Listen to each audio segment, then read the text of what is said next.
और मतलब senseless nonsense खबर आई। जापान ने यह खबर दी है कि वहाँ की गवर्नमेंट शराब के लिए नौजवानों को मोबिलाइज़ कर रही है, उभार रही है और उसके लिए कैंपेन कर रही है और टारगेट बनाई है कि 20 से लेकर के 40 साल के नौजवानों को हमें टारगेट करना है ताकि वो ज़्यादा से ज़्यादा शराब पिएं, ज़्यादा से ज़्यादा अल्कोहल इस्तेमाल करें। तो कौन ऐसा पागल होगा जो अपने जो है नौजवानों को बर्बाद करे? नहीं, इससे फ़ायदा क्या होगा? देश की इकनॉमी मजबूत होगी, उससे लोग ज़्यादा ख़रीदेंगे और अल्कोहल वगैरह पर जहाँ टैक्स वगैरह ज़्यादा लगते हैं तो फिर ज़्यादा पैसा आएगा। तो ये पैसे के चक्कर में अपने देशवासियों के जान से खेल रहे हैं ये लोग। एक तो ऐसे ही जापान और साउथ कोरिया जो है ये सुसाइड नेशन कहलाता है, आपको अंदाज़ा नहीं होगा। जापान में जब कोविड आया था तो कोविड जब पिक पर था तो उस वक्त रिपोर्ट आई थी कि कोविड से जितने लोग नहीं मरे हैं उससे ज़्यादा लोग सुसाइड करके मर गए। हौसला नहीं है जीने का, थोड़ी सी मुसीबत आती है अपने आप को किल कर लेते, कंपटीशन देख करके। मैं घर फ्लैट नहीं ख़रीद पा रहा हूँ, मैं गाड़ी नहीं ख़रीद पा रहा हूँ, मैं ये नहीं कर पा रहा हूँ, जी करे फ़ायदा क्या है? सुसाइड कर लेते। हमारा इतना नंबर नहीं आया, सुसाइड कर लेते, हल्का सा भी झटका बन। और ये शराब की लत क्या है? हीरोइन के बाद सबसे बड़ा लत जो है ये शराब का है। और आदमी क्या है, ज़िंदगी की बीटर फैक्ट से जो है अपने आप को जो है आज़ाद करने के लिए जो है वो शराब पी लेता है, ज़िंदगी को फेस नहीं करना चाहता। मुसलमानों को तो कुरान ने थोड़ा सा बचा लिया है कि शराब को हराम कर दिया, पाकिस्तान में भी बैंड है, लेकिन इंडिया में अलाउ है।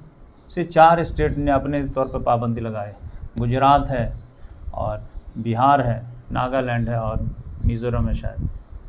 लेकिन गुजरात में जो है आए दिन आप देखेंगे आईडेक्स वगैरह मिलते रहते हैं। तो इस लिहाज से जब वहाँ की गवर्नमेंट जगह मतलब कर रही है कि पैसा आना चाहिए क्योंकि इकोनॉमिक कोलैप्स करती जा रही है। तो आप ये जो है आप अंदाज़ा कीजिए कि गैर मुस्लिम लोग जो है ज़िंदगी के बीटर फैक्ट से बचने के लिए शराब पी लेते हैं। शराब पी लो, टेंशन फ्री हो जाओ, 4 घंटा मस्ती में रहोगे।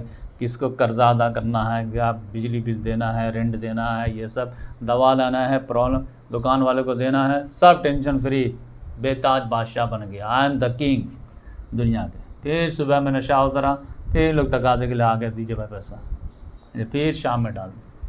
ऑफिस से जब पी के आ जाते हैं। और सबसे ज़्यादा डोमेस्टिक वायलेंस होता है, रिपोर्ट आई है कि शराब पीने के बाद जो है लोग अपनी बीवियों को मारते हैं। ये गैर मुस्लिम लोग इतने परेशान हैं इस नशे से। बिहार में रिपोर्ट आई है कि अब थोड़ा बैंड लगा है, इलीगल तो बहुत चल रहा है, तो डोमेस्टिक वायलेंस कम हुआ है। वो पी करके आता है फिर तो किंग बना रहता है। अपने बीवी अगर पैसा मांगते हैं कि बच्चे के लिए दवा लाने हैं, और ज़्यादा थप्पड़ देता, मूडी में नहीं। कितनी ज़्यादा गैर मुस्लिम औरतें जो है इस वजह से विक्टिम है, आप अंदाज़ा नहीं कर सकते। उनकी सोशल लाइफ बिल्कुल कोलैप्स हो चुकी है, घर में सुकून नाम की मिलती ही नहीं है, लिहाजा फिर वो बाहर निकलती हैं, फिर कहते जॉब ही करेंगे, खुद ही से कमा लेंगे। ये मार खाने से तो बेहतर है, आप अंदाज़ा कीजिए। तो ये अगर निज़ाम को कंट्रोल में ना लिया जाए तो ऐसे ऐसे बेवकूफ़ हुक्मरान सवार हो जाएंगे। तो इस लिहाज से जो है अब मुसलमान में भी आप देखिएगा प्रॉब्लम क्या है। मुसलमान तो ठीक है शराब कम पीते हैं, वो भी कुरान हदीस की वजह से, बल्कि देहातों में तो पीते ही हैं। लेकिन इसी बीटर फैट के से बचने के लिए मुसलमान क्या करते हैं? मुसलमान न्यूज़ नहीं सुनते, ख़बर से आगाह नहीं रहते। ये बड़े बड़े जो है पढ़े लिखे लड़के को मैं देखता हूँ, बल्कि तहरीकात में जो है जो लोग दीन को गालिब करना चाहते हैं, अब दीन को गालिब करने के लिए गलत निज़ाम को तो ख़त्म करना पड़ेगा ना। तो गलत निज़ाम दुनिया में जो राइज है तो उसके बारे में तो हालात मालूम करने पड़ेंगे ना। न्यूज़ ही नहीं सुनते, क्यों? क्योंकि न्यूज़ कहीं भी गुड न्यूज़ आती नहीं, हर जगह दुखी न्यूज़, हर जगह बायस न्यूज़, हर जगह मुसलमानों को टारगेट करने वाला न्यूज़, आर पार ये सब हेडिंग रहते हैं। इंडिया में तो ख़ास तौर से आपको दुखी होना तो न्यूज़ चैनल लगा लीजिए। तो अब उससे बेहतर है कि हम हालात जानेंगे ही नहीं, टेंशन होगा ही। ये बोस्निया में क्या हो रहा है, चेचनिया में क्या हो रहा है, फ़लस्तीन में क्या हो रहा है, कश्मीर में क्या हो रहा है, अफ़गानिस्तान में क्या हो रहा है, लेबनान में क्या हो रहा है, इराक़ में क्या हो रहा है, शाम में क्या हो रहा है, मतलब न जानेंगे न दुखी होंगे। नेचुरल मोहब्बत है मुसलमानों से,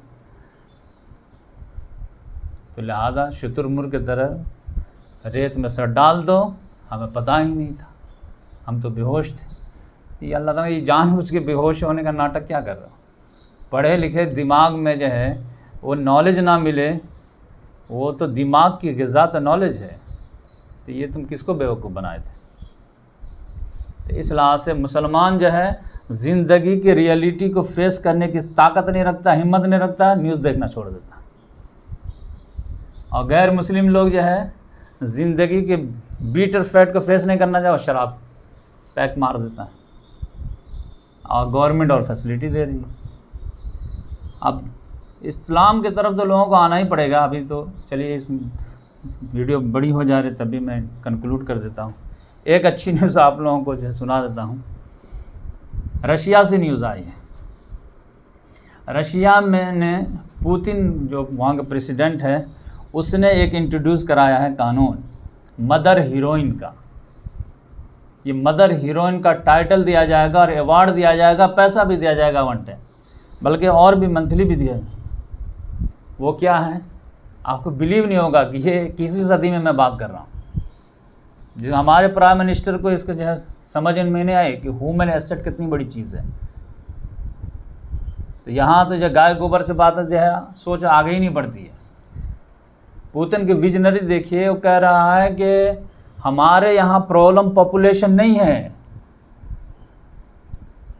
बल्कि पॉपुलेशन का डिक्रीज होना प्रॉब्लम है। इसके लिए उसने कानून बनाया है कि जो औरत 10 बच्चे पालेगी, पैदा करेगी और पाल करके 3 साल के कर देगी, तो उसको जो है 1 बिलियन यूरो दिया जाएगा, रूबल दिया जाएगा, यूरो नहीं रूबल, जो तकरीबन जो है 16,500 के करीब डॉलर बनता है। अब फिर उसको मदर हीरोइन का टाइटल दिया जाएगा। अब फिर 5,000 रूबल एक बच्चे पे जो है वो मंथली भत्ता भी रहेगा। 10 बच्चे हैं तो 50,000 रूबल। क्यों? पॉपुलेशन घटता जा रहा है। जब से जो है यूएसएसआर कोलैप्स हुआ है 1991-92 में, तब से आबादी डिक्लाइन हो रही है। लोग बच्चा पैदा तो दूर की बात है, वो शादी ही नहीं कर रहे हैं, झंझट नहीं पालने का। क्यों? फ़लसफ़ा दिए ना, दुनिया में आए हो तो ऐश कर लो, ईटिंग बी हैप्पी। लिहाजा ये जो है जब सेक्स फ्री है और सेक्स का फ्री ऑप्शन मौजूद है, तो फिर ये झंझट क्यों पाल के लाने का? तकाजे होंगे, रुपया खर्च करेंगे, फ़ौरन हो जाएगा, झंझट नहीं चाहिए। तो इस लिहाज से आप देखिए कि वहाँ पर कई ममालिक, चाइना ने अपने जो है 1 चाइल्ड पॉलिसी को तब्दील किया है। भाई 1 चाइना पॉलिसी है, एक बच्चा आ रहा है, 2 लोग बूढ़े हो रहे हैं, 30 साल बाद कहाँ पे खड़ा रहेगा? एक बच्चा 30 साल का बड़ा होगा, 2 माँ बाप जो है बूढ़े हो जाएंगे। कौन ऐसा मुल्क है जो इसको संभाल पाएगा? यानी अगर 1 अरब की आबादी है तो 60-65 लाख बूढ़े हैं और 30-33 लाख जवान हैं। वो जवान कैसे संभालेगा उस देश को? वो किधर किधर संभालेगा? बॉर्डर संभालेगा, कारोबार संभालेगा, एजुकेशन संभालेगा, क्या क्या संभालेगा? अमेरिका में आर्मी में नौजवान जाने के लिए तैयार नहीं है। और रशिया तो दुनिया का सबसे बड़ा मुल्क है, उसको तो बॉर्डर सेव करना है। चाइना की आबादी तो उसको ऐसे घुस जाएगी तो जो है उसको फौजी नहीं मिलेंगे। पूरा जो ईस्टर्न पार्ट है वो तो पूरा खाली पड़ा हुआ है। और डे बाय डे यूएन की रिपोर्ट में पढ़ रहा था, उसमें आया है कि अगली सदी शुरू होने के बाद जो है आप देखिए कि 50% रशिया की जो है आबादी घट जाएगी। यानी अभी 14 लाख है तो 8 लाख पे आ जाएगी, ये 14 करोड़ है तो 8 करोड़ पे आ जाएगी। अब इतना बड़ा मुल्क, तो उसके लिहाज से जो है एक मरतबा और भी हो चुका था। ये समझिए कि कानून को रिव्यू किया गया, रिन्यू किया गया 1944 में। दूसरी जंग अज़ीम शुरू हुई है 1939 से लेकर के 1939 से लेकर के 1945 तक। तो 44 आते आते रशिया बिल्कुल कोलैप्स कर रहा था, यूएसएसआर, फौजी नहीं मिल रहे थे, इतने मर गए थे, हिटलर ने मार दिया था। तो उसमें जो है स्टालिन जो था, वह लेनिन के बाद स्टालिन आया था, तो स्टालिन ने ये कानून लाया था मदर हीरोइन का, 10 बच्चे पैदा करो तो तुम जो है हीरो बन जाओगे। तो उसको जो है अब एक्टिवेट किया गया है, क्योंकि यूएसएसआर डिज़ोल्व होने के बाद इसके कानून को भी डिज़ोल्व कर दिया गया था, लेकिन अब ज़रूरत पड़ गई है। लेकिन इसमें प्रॉब्लम क्या, प्रॉब्लम बहुत बड़ा है इसका रशिया के लिए, और ये पूरी दुनिया के लिए प्रॉब्लम है। रशिया का अगर जो है आप ज्योग्राफी देखेंगे तो उसकी पूरी आबादी जो है ना, ज़्यादातर वो ईस्ट की तरफ है ही नहीं, पूरा वेस्ट की तरफ है, सेंट पीटर्सबर्ग और मॉस्को वगैरह में, यानी 75% आबादी वहीं पे है, या फिर नीचे है जहाँ पर जॉर्जिया के पास जो है चेचिनिया वगैरह जो है। अब ये नीचे जो है साउथ में जो ब्लैक सी कैस्पियन सी के लग करके है, तो यहाँ पर मुसलमान ज़्यादा रहते हैं, तुर्किस्तान वाले मुसलमान, ये भी तकरीबन जो है 14-15% है वहाँ मुसलमान। और कितना जुल्म हुआ था यूएसएसआर के ज़माने में तो आपको मालूम है। तो उसमें क्या हुआ है कि अब ये प्रॉब्लम है कि अगर ये कानून का एक्टिवेट भी कर दिया जाए, और ऐसे भी रशिया जो जंग में फंस गया बुरी तरह, वहाँ फ़ौजी मारे जा रहे हैं, तो अगर ये कानून का एक्टिवेट किया गया लेकिन इसका ज़मीन पर रिज़ल्ट क्या निकलेगा। अगर इंडिया में अगर ऐसा कानून हो जाए तो किसको जो है लॉलीपॉप मिलेगा बताइए। गैर मुस्लिम को आप जो है 10 बच्चे के लिए जो है 10 लाख भी दे दीजिए तो कहेंगे नहीं, कौन झंझट पालेगा, हम दो हमारे दो, बल्कि हम दो हमारे, एक ही वाला फार्मूला। लेकिन यहाँ पर मुसलमानों का तो पहले माइंड बना हुआ है कि रिस्क का मालिक तो हम लोग हैं ही नहीं, और अगर बच्चा एक मुँह लेकर आता है तो 2 हाथ लेके आता है, एक दिमाग भी लेकर के आता है। और दुनिया के सबसे कीमती एसेट तो इंसान है। एक इंसान सही से दिमाग लगा दे तो हज़ारों इंसानों को खिला सकता है, वो अपने खाने की क्या बात है। अल्लाह ताला ने इतने वसाइल पैदा कर चुके हैं दुनिया, ज़मीन के अंदर, समंदर के अंदर, तो उसको बरोकार लाने की बात है। तो अब उसमें रशिया में क्या है कि ये सेंट पीटर्सबर्ग और ये जो मॉस्को वगैरह का जो एरिया है जो यूरोप से लग करके है, तो ये कायदा कानून कितना भी इंकरेज कर रहे हैं। इससे पहले ये तो बड़ा पैकेज हुआ ना मदर हीरोइन का, इससे पहले भी कई पैकेज दिया जा रहा है कि बच्चे पैदा करो, शादी करो, बच्चे पैदा करो, लेकिन कोई कान ही नहीं धर रहा, शादी ही नहीं कर रहे वहाँ के लोग। लेकिन इधर क्या है, साउथ में मुसलमान जो चेचेन वगैरह हैं, ये सब पूरा इलाका नीचे का, इधर जो है बिल्कुल इस्लाम के मुताबिक जो है बच्चे पैदा हो रहे हैं। और ऐसे नहीं कि बच्चे ऐसे हैं, बल्कि आप देखेंगे कि रशिया यूक्रेन वॉर में वो रमज़ान कदरोव ये नाम है या क्या है, तो उसके जो है फाइटर लोग कितने जांबाज निकल गए। दुनिया का सबसे बड़ा फिज़िकल फाइटर अगर है तो वो चेचनिया का, ये पूरी दुनिया जान गई है। तो अब ये लोग जो है तादाद में भी बढ़ रहे हैं, फाइटर भी बन रहे हैं, और अगर ये इंट्रोड्यूस करा दिया जाए कि अगर 10 बच्चे पे 50,000 रूबल आपको महीने के मिलेंगे, और लेडीज़ को जो है मदर हीरोइन का टाइटल मिलेगा, और आपको जो है एक कंट्रीब्यूटर ऑफ गवर्नमेंट माना जाएगा, तो अब आप समझिए कि किस तेज़ी से मुसलमानों की आबादी वहाँ बढ़ेगी। और इस स्कीम का फ़ायदा वो क्रिश्चियन लोग ऑर्थोडॉक्स नहीं उठाएंगे, जैसा उनका माइंड बन चुका है। तो क्या ख्याल है, 20 साल में डेमोग्राफी रशिया की चेंज हो जाएगी या नहीं हो जाएगी? और रशिया की डेमोग्राफी चेंज होने में ज़्यादा टाइम नहीं लगेगा, क्योंकि वो इंडिया और चाइना जैसी आबादी नहीं है कि अरबों में है तो धीरे धीरे होगा। सिर्फ 14 करोड़ है अभी, तो खुद ही जो है ये आबादी से क्या उसको माइग्रेशन लाना पड़ेगा। अब माइग्रेशन कहाँ से आना है? ये सेंट्रल एशियाई से लेना पड़ेगा उसको, क्योंकि यूरोप के देश तो रशिया में जाने वाले नहीं हैं। ये कज़ाकिस्तान है, उज़्बेकिस्तान है, तुर्कमेनिस्तान है, ताजिकिस्तान है, यहीं से लोग जाएंगे।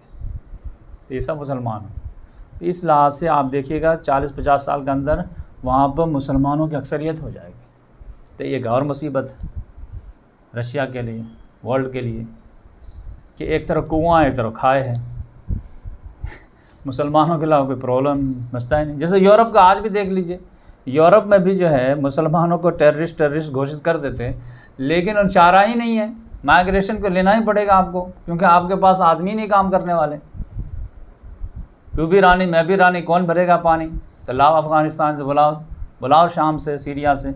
बस वो ये चाहते कि लिमिटेड आए, थोड़ा सा, बिल्कुल भेड़िया धसान ना आए। कनाडा की क्या हालत है आप देखिए, कुछ दिनों के बाद तो पंजाब बन जाएगा।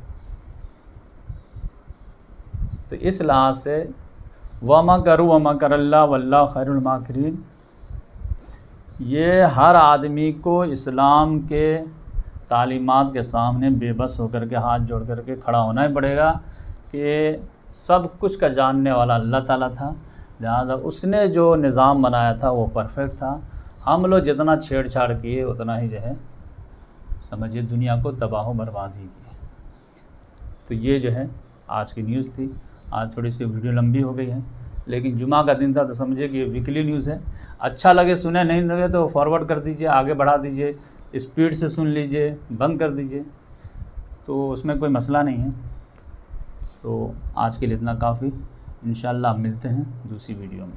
अल्लाह हाफ़िज़।